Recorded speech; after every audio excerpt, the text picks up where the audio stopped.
So a few weeks ago, I was listening to a podcast where they were talking about You should read more. education.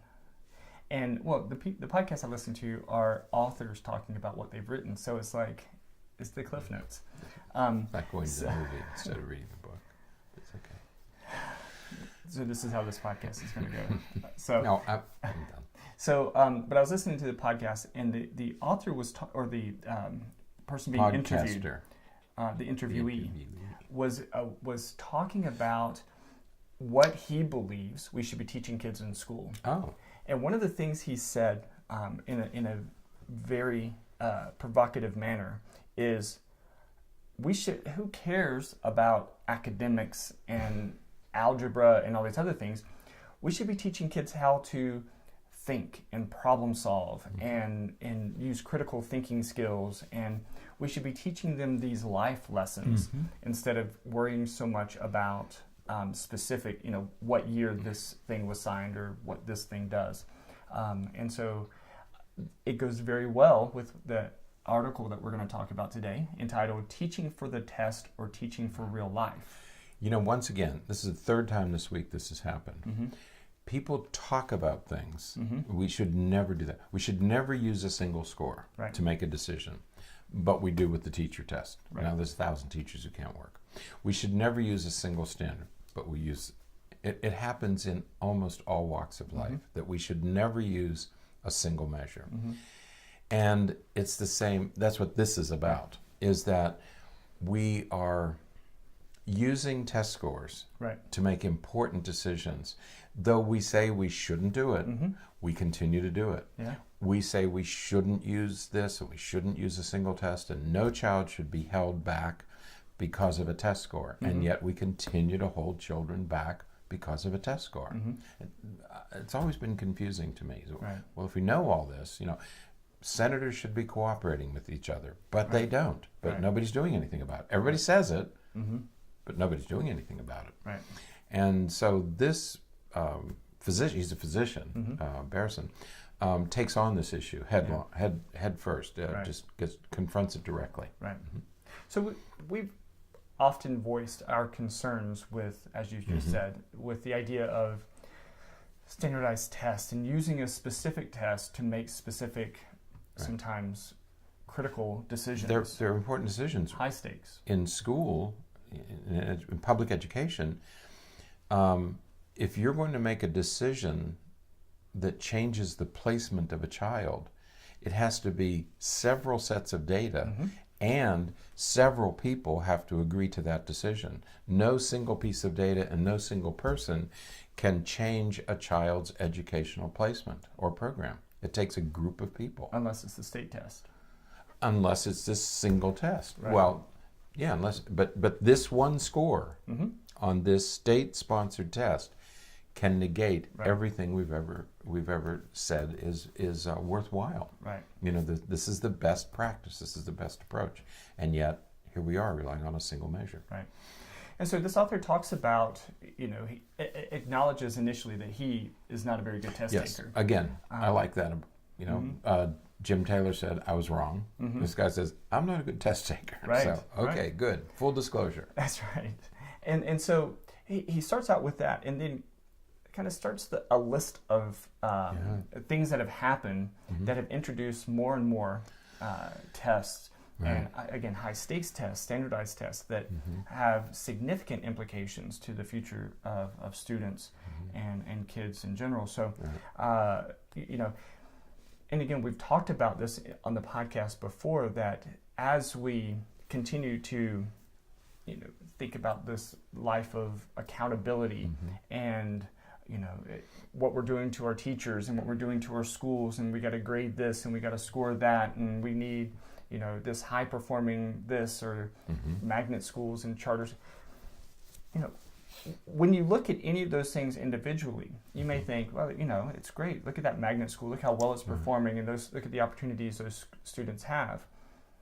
But when we focus specifically on that school, we don't look at the other school that's a couple of miles away that is struggling, because all of the resources and everything go to the magnet school, and the other school is being choked. And one of the insidious features of No Child Left Behind was the higher your grade, the higher your performance, the more money you got. Right. The lower your performance, the less money you got. I thought that was upside down, right, and backwards and inside out.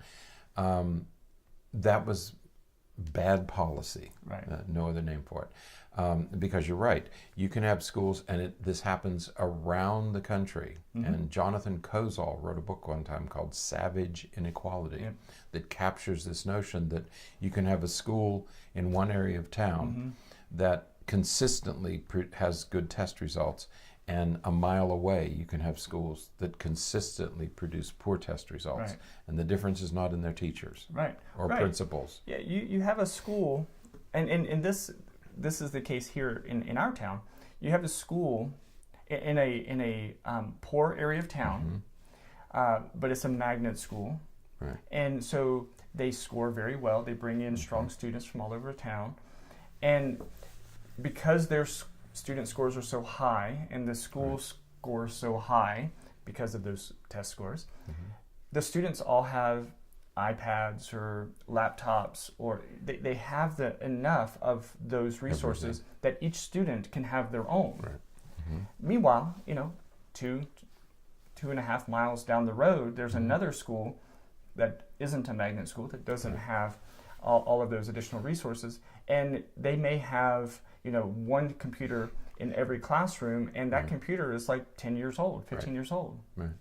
And so those kinds of inequalities are... They're rampant. They're across the country. They're in every city in the United States right now. Right. And the root of that, and as this author talks about, the root of that is because our focus is on Common Core, or it's on the specific academic skills. Right. But we're not necessarily teaching the important life skills that we need to be teaching. There was a study done. It was called the Perry Preschool Project. I think it was in the 60s or 70s. Yeah. It was long. And and all the data from that project, it was to bring kids from impoverished backgrounds into preschool, like Head Start kind of program, right? And so this economist, 30 or 40 years later, reanalyzed all those data, and what he found was it didn't raise their IQs, it didn't raise their achievement, but it gave them life skills that they were able to use. That was the crucial difference. Right. Now, we've known this for 40-some years. Right. We're not doing it, Right. but we know that what keeps people out of poverty and off welfare and employed and off drugs and married, staying married, maintaining relationships are these non-academic, non-cognitive skills. Right. And yet what do? We have a national program now specifically designed to teach cognitive skills called Common Core. Teach academic skills, not its cognitive. sole focus is academic skills, right? Yes, academic, not cognitive. So even though we know that that's not the important variable, right. our entire educational policy at a national level is designed to improve academic skills. Right. It's a reintroduction, it's a resurrection of No Child Left Behind. Right. Same wine in same casks, old wine in new casks. That's what they said. That's what they said about something. I don't know. Somebody wrote an article. New wine and old wine in new casks. No, new wine in old casks. You have to look that up. Yeah, we have old casks. I've told this story before, but this issue sticks with students, people as they age. And one of the first classes that I taught in college was an undergraduate communications course. Oh yeah, right. And the first day of class, and I'm sort of very green in my teaching, Right. but I say in the first day of class, I say, I want you all to practice critical thinking skills in this class. And so we're not going to assume that there's a right answer to much of this. There's some facts, but whenever you ask a question, many times I'm just going to turn the question around and hear from you. I want to hear what you guys would think about some of these things. And I'll share my opinions, of course, but I want you to exercise some critical thinking skills, because just because I'm the instructor and I'm standing in front of the class doesn't mean that everything I say is absolute fact. And they all agreed and everything.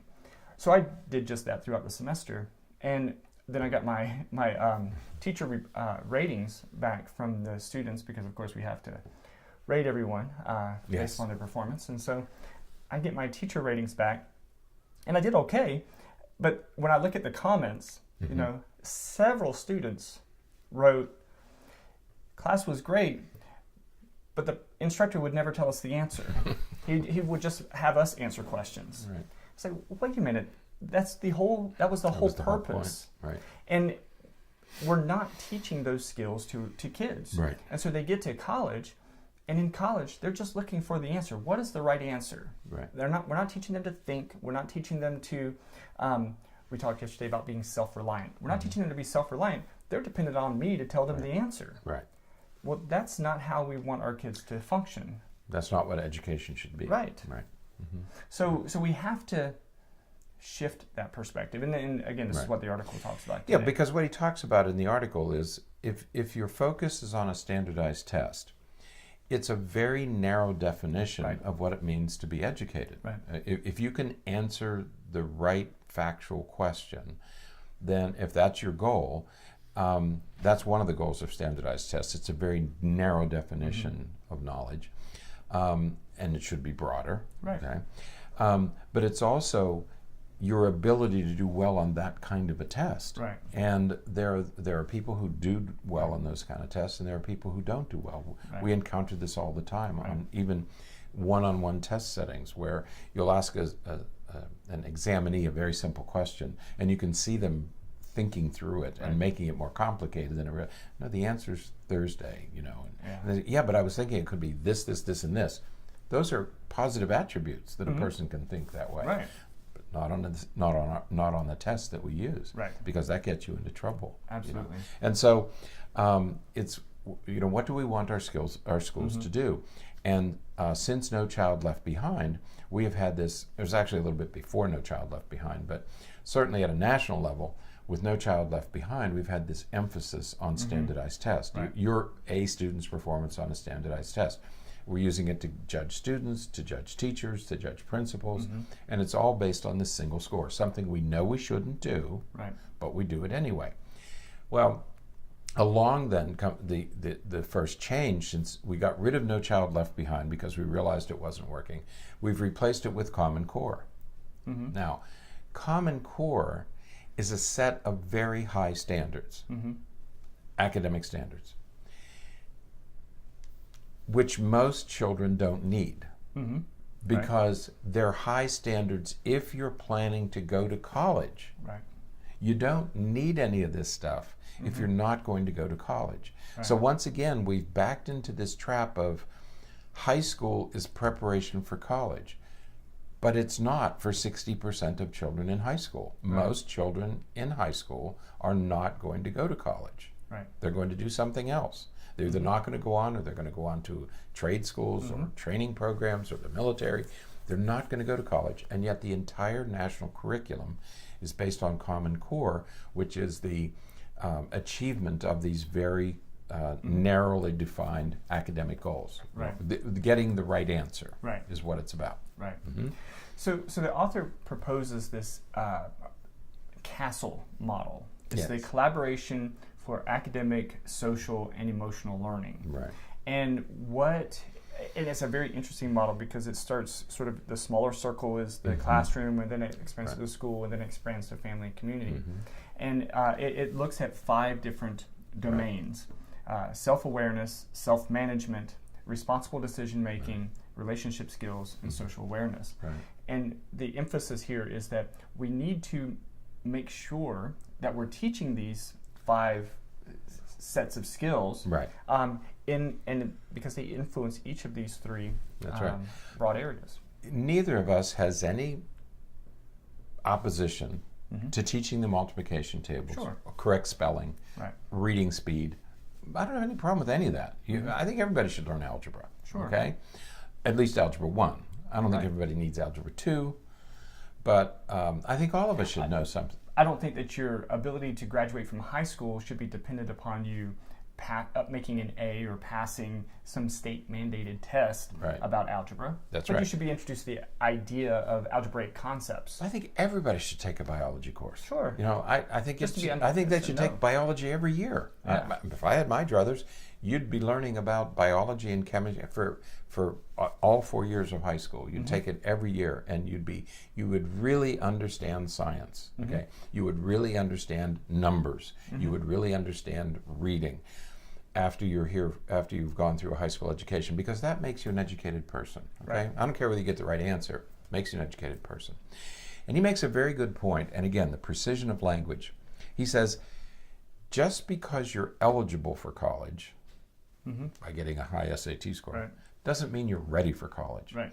Because going away to college, hopefully you'll go away. Going away to college is more than just getting the right answer. Right. It's about handling crises. It's about maintaining a schedule. It's about self-discipline. All of the things in that castle model. Right. We also should be getting kids ready for college, not just eligible for college. Right.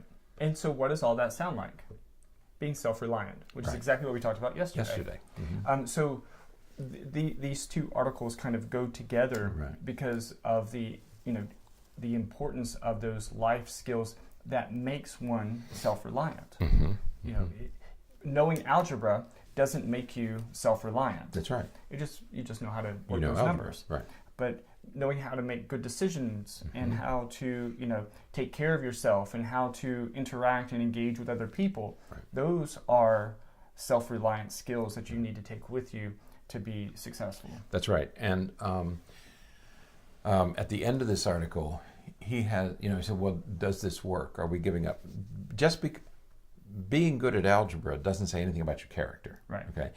I always shudder when I have people who get perfect scores on their SATs and are completely unable to manage their lives. Okay. To me, that's not a good trade. Right. Okay. I don't care how well you do in school if you don't have the stamina, the resilience, the character to help others, to help yourself.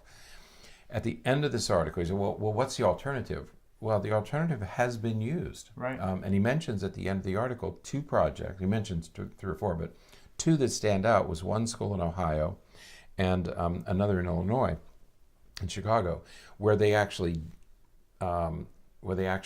built and implemented the CASEL sort of curriculum. And in both cases, the students' performance on the academic measures actually rose, even though the emphasis was on other things. And not only did their test scores go up, but their success after graduation was much higher than the average. Okay?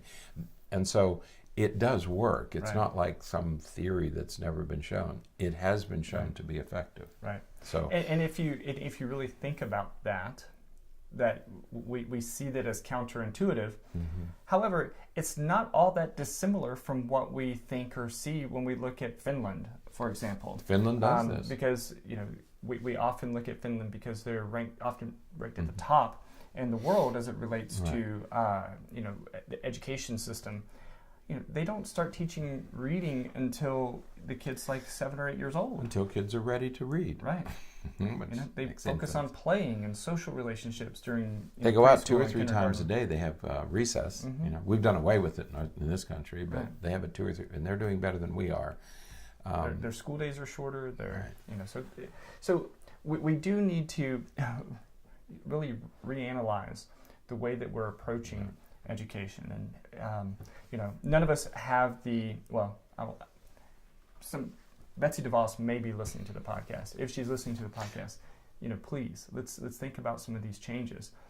Otherwise, very few of us can make any major changes individually, but we can certainly band together and make some demands on our system. It's really a shame that there was another teacher strike this week, I think in Washington, and it's really a shame that teachers have to go on strike, which is an adversarial relationship, to get what they know their students need. It's not just about salaries. Teachers should be paid $100,000 a year everywhere. That's what they did in Germany. When Germany wanted to improve its education, they raised teacher salaries. Didn't do anything else. They just paid teachers more, and everything improved. Okay, Right. because you attract good people and you retain good people. People are leaving the teaching profession in droves in this country because you can't. You're below the poverty line if you have a family and you're a first or second year teacher. So teachers shouldn't have to strike to do the right thing. Right. We should be using the information we have. We know what works. Right. Let's implement it. Absolutely. So, all right, that is it for today. Until next time, stay happy, stay healthy, and forget to be afraid.